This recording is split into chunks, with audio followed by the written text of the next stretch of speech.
Hi friends, कसे आहात? मी जेवणासाठी बनवणार आहे सुका जवला आणि भाकरी. तर त्याची रेसिपी तुम्हाला दाखवणार आहे. तर चला रेसिपीला सुरुवात करूया. चला. जवला बनवण्यासाठी मी इथे सुका जवला घेतलाय, 1 वाटा सुका जवला घेतलाय. तो स्वच्छ करून घेतलाय, मी निवडून घेतलाय. कधी कधी बारीक अशी कस असते किंवा छोटे छोटे दगड असतात, तर ते मी स्वच्छ करून घेतले. तर आता आपण तो तव्यावरती भाजून घेऊया. आता तव्यावरती आपण जवला भाजून घेऊया. थोडासाच भाजायचा आहे तो.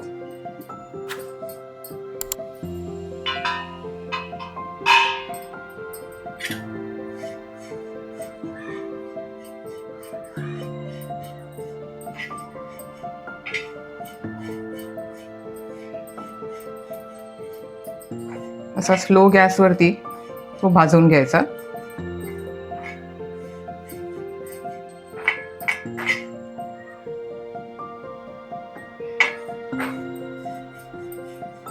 जवला आपला इथे आता भाजून झालेला आहे. आता तो आपण थंड पाण्यामध्ये भिजत ठेवूया, म्हणजे नरम पडेल.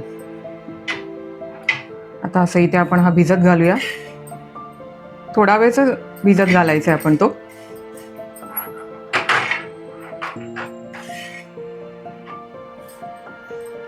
मच्छीला लसूण आहे ना, ती जास्ती लागते, म्हणून मी इथे 10 ते 12 पाकळ्या लसणाच्या घेतल्या. त्या आता आपण ठेचून घेऊया. अशी ठेचून घेतली ना की त्याची चव जरा वेगळी लागते.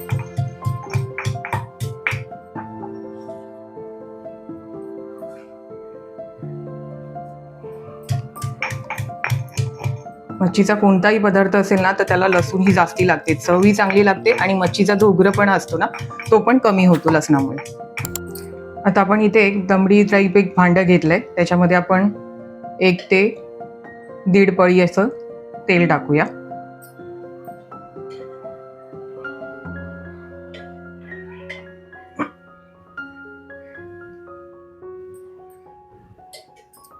तेल आपलं गरम झालंय. आता त्यामध्ये आपण हा ठेचलेला लसूण टाकूया.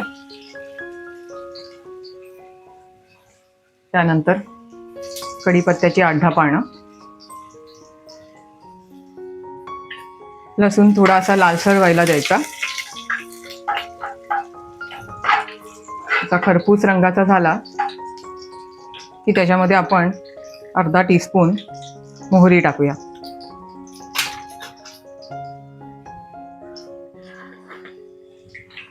आणि थोडंसं हिंग.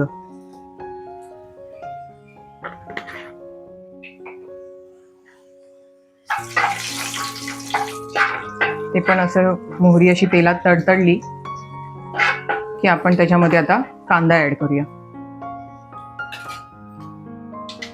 आता आपण कांदा ऍड करूया. इथे मी 2 मध्यम आकाराचे कांदे बारीक चिरून घेतलेले आहेत. कांदा तेलावरती आपल्याला आता हा चांगला परतून घ्यायचा आहे.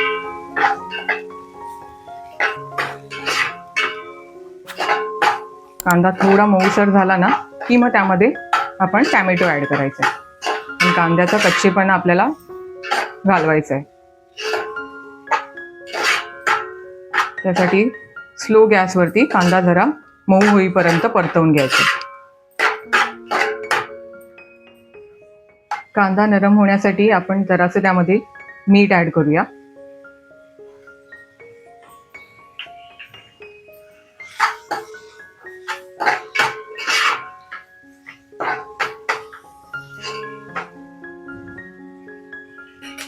आता आपण 5 मिनिटं त्यावरती झाकण ठेवून देऊया, म्हणजे कांदा आपला नरम होईल. आता आपण झाकण काढून घेऊया. कांदा आता इथे आपला नरम झालेला आहे. आता त्यामध्ये आपण टॅमॅटो टाकूया. आम्ही इथे अर्धा टॅमॅटो घेतलेला आहे बारीक चिरून, कारण का आपण याच्यामध्ये कोकम पण ऍड करणार आहोत, म्हणून टॅमॅटो अर्धाच घ्यायचा आहे आपल्याला.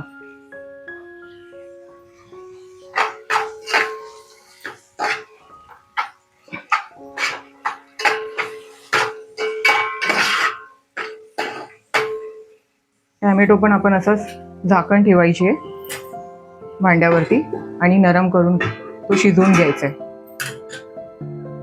आता टॅमॅटो आणि कांदा दोन्ही पण शिजले आहेत आपले चांगले, बघू शकता. छानपैकी मऊ झाले, ते एकजीव झालेत एकदम.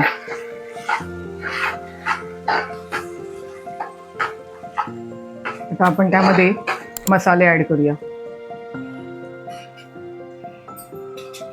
आता मी ह्याच्यामध्ये अर्धा टीस्पून हळद टाकते.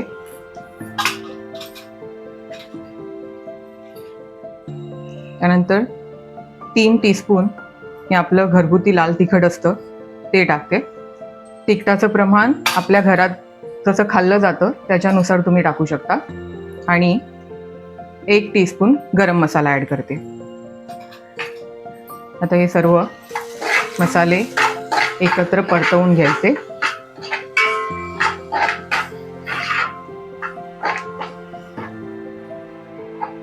झटपट होणारी ही रेसिपी आहे, कारण का आता पावसाळ्याचे दिवस आहेत, मच्छी फ्रेश भेटत नाही, कोल्ड स्टोरेजची मिळते. त्यावेळेला अशी सुकी मच्छी जर केली ना आणि त्याच्याबरोबर जर भाकरी असेल तर मस्त 2 घास जरा जास्तीच जातात माझ्या घरी. आता आपण ओला जवला त्यामध्ये ॲड करून घेऊया. जो आपण भिजत ठेवला होता ना पाण्यामध्ये, तो आता ओला झालाय, पूर्ण नरम झालेला आहे. तर तो आता आपण त्याच्यामध्ये ॲड करूया.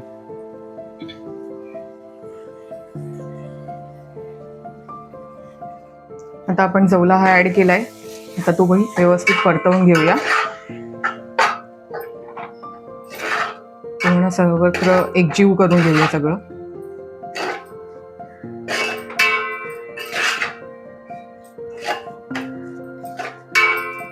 छान असा सुगंध सुटलाय.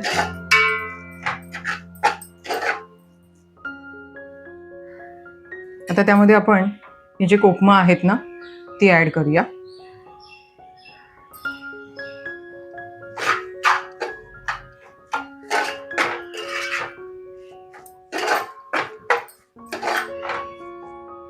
आता आपण ह्यामध्ये मीठ ॲड करूया. मीठ अंदाजानेच ॲड करायचंय, कारण का ऑलरेडी सुक्या मच्छीमध्ये मिठाचं प्रमाण असतंच आणि आपण कांदा शिजवताना पण आपण मीठ टाकलेलं होतं, त्यामुळे बेतानेच मीठ ॲड करायचंय.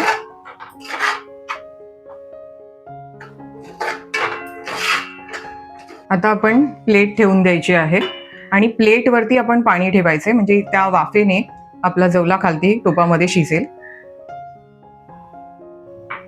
आणि बारीक स्लो गॅसवरती आपण आता जवला शिजायला ठेवायचंय.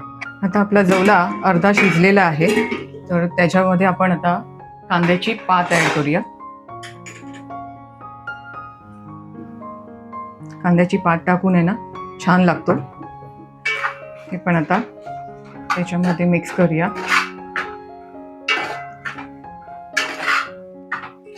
कांद्याची पात पटकन शिजते, त्यामुळे आता फक्त आपण 5 मिनिटं झाकण ठेवून देणार आहोत त्याच्यावरती आणि आपला जवला आता रेडी असेल.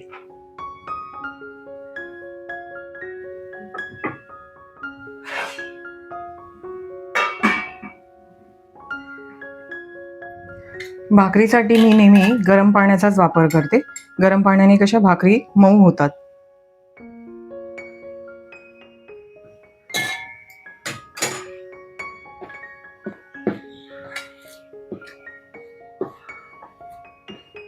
आता आपण इथे पीठ मळून घेऊया भाकरीसाठी.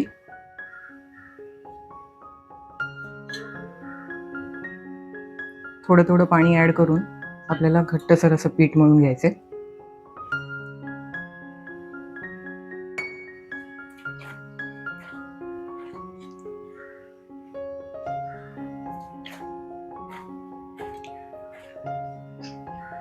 पीठ आपलं इथे मस्तपैकी मळलं जातंय गरम पाण्यामुळे.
आता एक साईडने आपली भाकरी चांगली भाजली गेली आहे. आता आपण ती पलटी मारून घेऊया.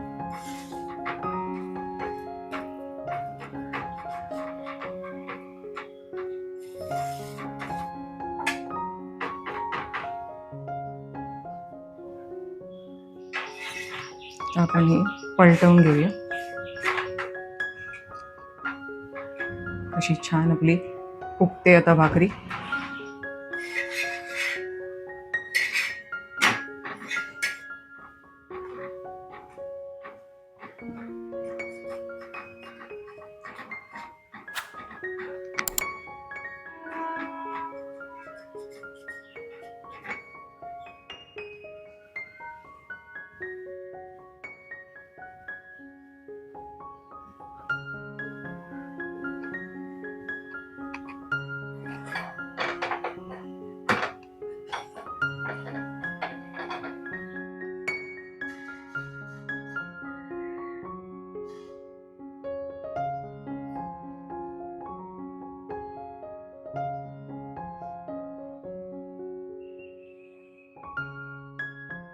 चला आता मी टेस्ट करून सांगते कसं झालंय ते.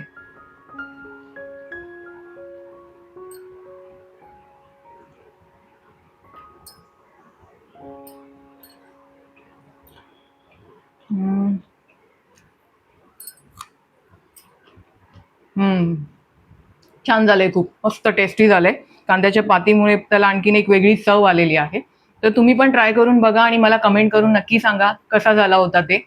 रेसिपी आवडली तर लाईक करा, शेअर करा आणि चॅनलवर नवीन असाल तर सबस्क्राईब करा. पुन्हा भेटूया. बाय.